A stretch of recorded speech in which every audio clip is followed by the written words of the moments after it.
Number 10, the फैंग्ड whale. दोस्तों, फैंग्ड whale एक बहुत ही प्राचीन व्हेल है जिसका स्कल हाल ही में पेरू में खोजा गया है। ये मरीन एनिमल आज से 36 मिलियन साल पहले इस धरती पर पाए जाते थे। आपको जानकारी दे दें कि ये वो समय था जब पेरू का ऑक्यूकेज डेजर्ट पानी के अंदर हुआ करता था। वर्टिब्रेट पैलियोंटोलॉजिस्ट रोडोल्फो सालास गिस्मोंडी के अनुसार ये उस समय का सबसे बड़ा प्रेडेटर था जिसे आज लीमा म्यूजियम में रखा गया था। इसे आज ऑक्यूकेज प्रेडेटर के नाम से भी जाना जाता है, जिसका असली नाम बैसिलोसॉरस था।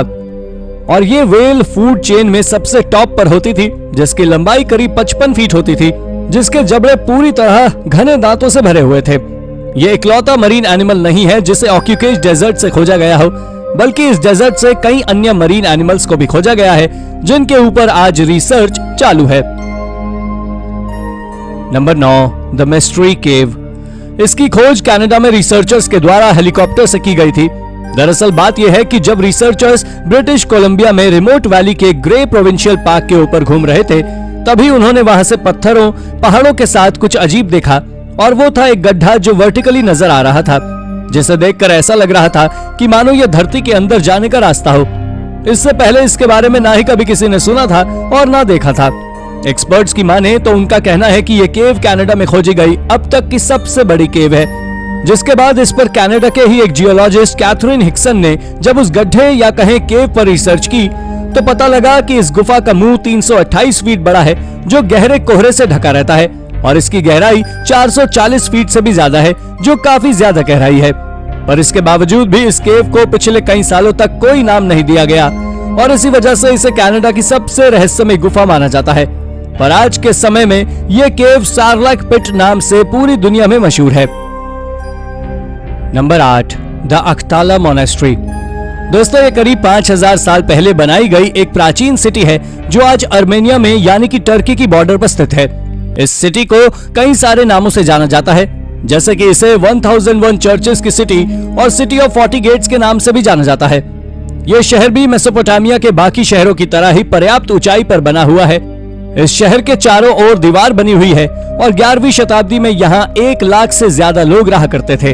लेकिन हाल ही में आर्कियोलॉजिस्ट ने वहां से एक विशाल प्राचीन मॉन्यूमेंट खोजा है जो कि क्रिश्चियन धर्म की एक चर्च है, और ये क्रिश्चियंस के लिए अब तक खोजा गया सबसे फैसिनेटिंग मॉन्यूमेंट है, और इसी को अख्ताला मोनेस्ट्री के नाम से जाना जाता है।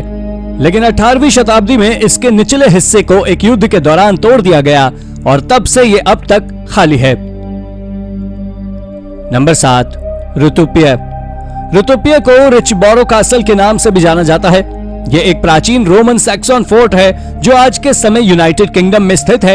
इसके बारे में कई अलग अलग विचार हैं, जैसे कि अगर कुछ एक्सपर्ट्स का मानना है कि यह फोर्ट्रेस नहीं है बल्कि क्लॉडियन इन्वेजन की लैंडिंग साइट थी, और ये वही जगह थी जहां सबसे पहले 43 एडी में हमला कर रोमन ने ब्रिटेन को जीत लिया था।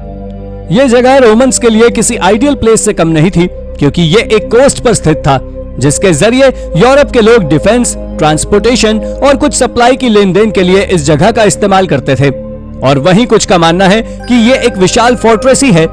ये जगह कैंटरबरी, डोवर, लिम्पन और रिकवल से सीधी जुड़ी हुई है। ये जगह दुनिया की सबसे अमेजिंग प्लेसेस में से एक है। नंबर 6, अ प्री हिस्टोरिक ड्राइंग। ये खोज इजिप्ट के ईस्टर्न डेजर्ट में महमूद टोनी के द्वारा की गई थी, और ये डेजर्ट बहुत अजीब भी है।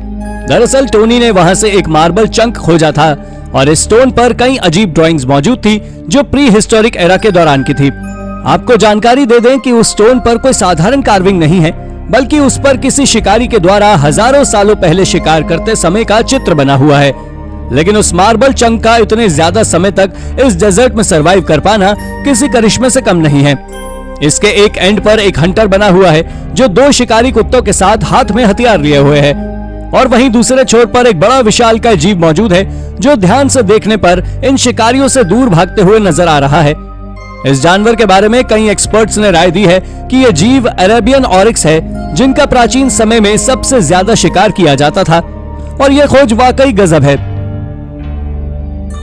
नंबर 5, रुइंस इन इजराइल। इजराइल में आर्कियोलॉजिस्ट ने एक हिस्टोरिक फोर्ट्रेस पर से पर्दा हटाया है, जिसे एंशियंट टाइम्स में हेलेनिस्टिक पावर के द्वारा बनाया गया था, और ज्यूइश की सेना ने इसे 112 बीसी में तबाह कर दिया था। आपको जानकर हैरानी होगी कि ज्यूइश ने इस फोर्ट्रेस को मैकाबियन रिवॉल्ट को चलते पूरा जला दिया था। इस बात का सबूत आर्कियोलॉजिस्ट को एक्सकवेशन के दौरान मिले कई आर्टिफैक्ट्स देते हैं, जिसमें शार्ड वुडन बीम्स, जंग लगे हथियार और कुछ सिक्के मिले हैं जिन्हें एक समय महल में ही बनाया जाता था। अब आपके मन में ये सवाल आ रहा होगा कि आखिर ये महल इतने जुल्म सहने के बाद भी खड़ा कैसे है। तो आपको बता दें कि इसकी दीवारें 10 फीट यानी कि 3 मीटर तक मोटी हैं। ये किला हेलेनिस्टिक डायनेस्टी के जबरदस्त स्ट्रक्चर को तो दर्शाता है, लेकिन ज्यूइश की ताकत को भी दिखाता है, जिसने इस किले को जलाने जैसा काम किया। नंबर 4, द सुमेला मोनेस्ट्री। सुमेला मोनेस्ट्री एक ग्रीक ऑर्थोडॉक्स मोनेस्ट्री है जो करदाग में स्थित वर्जिन मेरी को डेडिकेटेड है। ये अल्टेंडेयर घाटी के सामने लगभग 1200 मीटर यानी करीब 3900 फीट की ऊंचाई पर एक खड़ी चट्टान में स्थित है, जिस कारण से ये एक महान ऐतिहासिक और सांस्कृतिक महत्वों से भरा एक स्थल है। इसके साथ ही ये अल्टेंडेयर नेशनल पार्क के भीतर आने वाला सबसे प्रमुख पर्यटक आकर्षण है। पर पत्थरों के गिरने के कारण 22 सितंबर 2015 को इस समस्या को हल करने के लिए इसे 1 वर्ष के लिए सुरक्षा कारणों से जनता के लिए बंद कर दिया गया था, जिसके 3 साल बाद इसे दोबारा बढ़ावा दिया गया था और इसे 25 मई 2019 को पर्यटकों के लिए फिर से खोल दिया गया। आपको बता दें कि अब तक कोई ये पता नहीं कर पाया है कि आखिर इस मोनेस्ट्री की स्थापना कब हुई थी, पर एक्सपर्ट्स की माने तो उनका कहना है कि शायद इसकी स्थापना 375 से 395 के शासनकाल के दौरान लगभग 386 ईस्वी में हुई थी।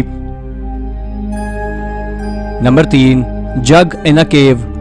यह खोज अमेरिका के एक व्यक्ति ने इजराइल में अनजाने में की थी। दरअसल बात यह थी कि वो अपने दोस्तों के साथ जब हाइकिंग पर डेथ सी के पास गया था, तभी उसका मन उस रिमोट केव की तरफ जाता है और वो मजाक मजाक में उस केव के अंदर चला जाता है, जिसे आज केव 53 नाम से जाना जाता है। जब वो उसके अंदर गया और वहां थोड़ी बहुत छानबीन की, तो उसे वहां से कई सारे पुराने जार के पीसेस, ऑयल सीड्स और कई स्क्रैप्स मिले। लेकिन सबसे बड़ी हैरानी की बात यह थी कि आखिर जब उस केव का एक्सकेवेशन 30 साल पहले किया जा चुका था, तो उसके बाद ये आर्टिफैक्ट्स वहां कैसे आए, ये बात आज तक एक रहस्य बनी हुई है। Number 2, ancient boomerang. दोस्तों, बूमरैंग का इतिहास काफी पुराना है। आपको बता दें कि पहली बार बूमरैंग आज से करीब 20,000 साल पहले उपयोग किया गया था। बूमरैंग के पुराने होने के सबूत केव पेंटिंग्स में आपको साफ तौर पर देखने को मिल जाएंगे, लेकिन अब तक का सबसे पुराना बूमरैंग 10,000 साल पुराना है, जिसे अच्छी लकड़ियों द्वारा बनाया गया था। पर शायद आपको जानकर ताज्जुब होगा कि हाल ही में साउथ ऑस्ट्रेलिया के national park and wild life service में काम कर रहे 2 वर्कर्स ने 4 अजीब बूमरैंग्स खोजे हैं, जो करीब 400 सालों से एक ही जगह पर रखे हुए थे। दरअसल इन बूमरैंग्स को इस तरह से ही बनाया गया था कि ये कभी वापस लौट कर ना आए। लेकिन आखिर उस समय के लोगों ने ऐसे बूमरैंग को क्यों बनाया, इस सवाल का जवाब ना तो किसी रिसर्चर के पास है और ना ही किसी साइंटिस्ट के पास। और अगर आप मेरा ओपिनियन पूछें तो मेरे ख्याल से इस मिस्ट्री को सॉल्व करने में कई दशकों का समय लगने वाला है। नंबर 1, टैश राबेट। टैश राबेट 3200 मीटर की ऊंचाई पर स्थित किर्गिस्तान के नरीन प्रोविंस के बाशी जिले में एक अच्छी तरह से संरक्षित 15वीं शताब्दी का पत्थर का स्थान है। ये चारों ओर से पहाड़ों से घिरा हुआ है। 1888 की शुरुआत में रशियन डॉक्टर निकोलाई लवोविक जीलैंड ने सुझाव दिया था कि यह मूल रूप से एक नेस्टोरियन या बौद्ध मोनेस्ट्री था। किर्गिज एकेडमी ऑफ साइंसेस के हिस्ट्री डिपार्टमेंट के द्वारा 1970 के दशक के अंत और 1980 के दशक की शुरुआत में की गई रिसर्च से पता लगा कि टैश राबेट को 10th सेंचुरी में नेस्टोरियन मोनेस्ट्री के रूप में बनाया गया था, क्योंकि खुदाई के दौरान इससे कोई भी ईसाई कलाकृतियां नहीं मिली थी।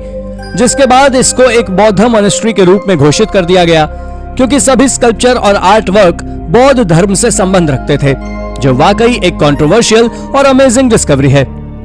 तो दोस्तों, ये थी हमारी आज की वीडियो। आपको हमारी ये वीडियो कैसी लगी हमें कमेंट करके जरूर बताइएगा। तो दोस्तों, इस वीडियो को लाइक जरूर करें और हाँ, जाते जाते चैनल को सब्सक्राइब भी जरूर कर दीजिएगा। Thank you for watching.